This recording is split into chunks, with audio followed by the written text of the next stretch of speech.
It's episode number 46 here at Tech Headlines Today. Thanks for joining us.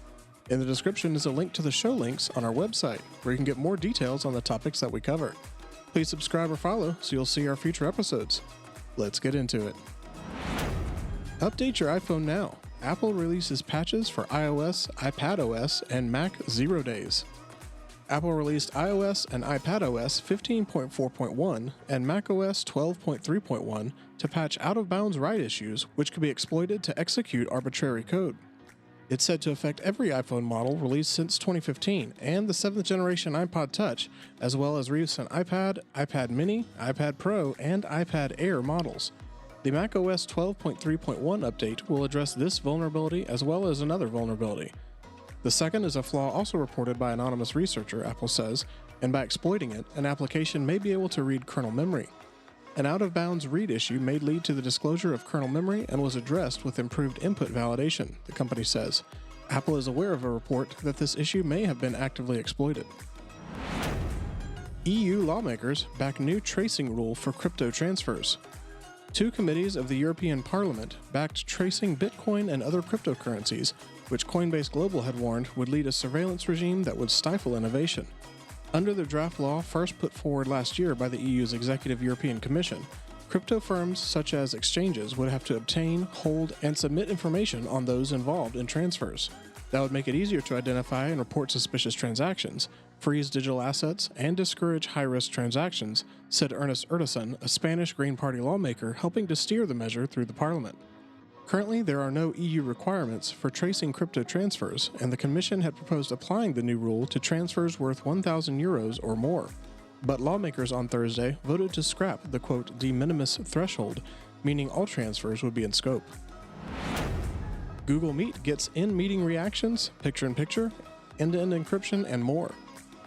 Google announced a major update to Google Meet today, including emoji-based feedback, the ability to use Meet inside of docs, sheets, and slides, and the ability to stream a meeting to YouTube.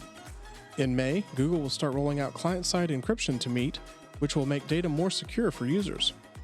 Since 2020, it's become increasingly clear that human connection is crucial, said Dave Citron, Google's Director of Product Management for Google Meet and Voice, in a press briefing ahead of today's announcement. We know we need solutions that help people build connections that can bridge the gap between physical spaces and the somewhere else. Like too many features Google announces these days, these updates will roll out, quote, later this year. This also means you'll have to wait until next month to regale your coworkers with emojis during a meeting to, quote, help teams celebrate wins, offer support, and share the love, as a Google spokesperson called it. GoPro's Volta battery grip addresses its camera's biggest weakness. You'll most likely never buy a GoPro camera for its battery life. The Hero 9 outlasted the Hero 10 by almost half an hour when testing out the new model. Now, the company has launched a new grip called Volta that could extend the GoPro's camera battery life by up to 3 times. Combined with the GoPro's own battery, the Volta grip can deliver up to 4 hours of 5.3K recording at 30 frames per second. In addition to its built-in 4900 mAh battery, Volta also comes with integrated camera buttons to give you access to one-handed controls while the GoPro is mounted. You can even use it as a remote control for up to 98 feet away. And if you need a tripod for your shoot, you can flip out its built-in legs anytime. Volta is compatible with both Hero 10 and Hero 9, but it will also charge any USB-C device, including the GoPro Max and older models. As you can guess, the bundle is cheaper for subscribers that pay the company $50 a year. New members will even be able to get the package for just $532, which represents quite a substantial discount from the $760 or so total price of the items when purchased individually. Warning: if you pause Starlink service, your spot may be given to someone else. If you plan to temporarily pause SpaceX's Starlink satellite internet service, you may encounter some trouble reactivating it. Starlink now costs $110 a month, so there's a good reason to halt the service if your account is registered to a vacation home or secondary location, and you want to save some cash. But doing so risks being kicked off the network and replaced with someone on Starlink's lengthy pre-order list. SpaceX issues, quote, unsubscribe warnings to customers who move to stop their Starlink subscription, but not everyone is seeing them. Earlier this week, the Tesla Silicon Valley Owners Fan Club brought up the issue in a tweet. Hey Elon Musk, customers for Starlink should be able to turn on and off the service once the hardware is purchased. I had to delay my service and now I cannot get back in, the club wrote. In response, Musk tweeted back, "You may be in an area that is at maximum capacity. Did SpaceX not provide an unsubscribe warning?" The Tesla Silicon Valley Owners Fan Club said it did not. "I would have loved to keep paying if needed and not lose my spot," the club added. So if you decide to cancel your Starlink subscription, SpaceX can effectively hand over your spot to an eager new subscriber, denying you the chance to immediately return. What is the future of 3D printing in the automotive industry? Engineers at many vehicle manufacturers are looking for ways to improve range and energy efficiency of electric vehicles by making the vehicles lighter. Range for the electric vehicle has become a critical factor to the consumer buying these vehicles, said Suresh Rama, Portfolio Development Executive at Siemens, in a live Tech Briefs presentation this month. That translates into lightweighting the body, whether some manufacturers feel it's necessary immediately or not. It is important to embrace not only new materials in the production of electric vehicles, but also new manufacturing processes, said Rama. Additive manufacturing, sometimes called 3D printing, has been used to make prototypes and customized parts, but hasn't yet taken a firm mainstream hold in automotive plants. Rama continues, additive manufacturing brings to light the ability to manufacture products with exotic materials, which are not possible in the traditional fashions, and also to manufacture complex structures that are now going to be integrated and replace a set of assemblies of traditional manufactured parts. And finally, I want to bring to attention the sustainability factor. As we go greener and energy consumption is going to be an important thing to monitor, this now becomes a more important shift that is going to propel us into additive manufacturing. CISA issues UPS warning. The United States Cybersecurity and Infrastructure Security Agency has issued a joint statement with the Department of Energy warning of attacks against internet-connected, uninterruptible power supply devices. UPS devices provide emergency battery backup power during power surges and outages, and are routinely attached to networks for power monitoring and routine maintenance. In a warning published Tuesday, CISA and the DOE said threat actors had been gaining access to various UPS devices, often through unchanged default username and passwords. Users of UPS devices were encouraged by CISA and the DOE to immediately enumerate all UPS devices and similar systems and ensure they are not accessible from the internet. For devices that must remain online, multi-factor authentication, a virtual private network, and strong passwords should be used. 10 reasons to keep that data center running. The cloud, with its ease and convenience, is slowly eclipsing the data center as a hallmark of information technology. Cloud service providers continue to roll out amazing products and time-saving services that make it simple to stand up amazing code. The convenience is wonderful. The economic forces driving the consolidation are strong and probably getting stronger. But for all the undeniable reasons driving the transition to the cloud, there are a few arguments that don't fit the narrative, a few rationales for bucking the trend and keeping your own data center running. Maybe not for all of your workloads, but for some key targeted tasks.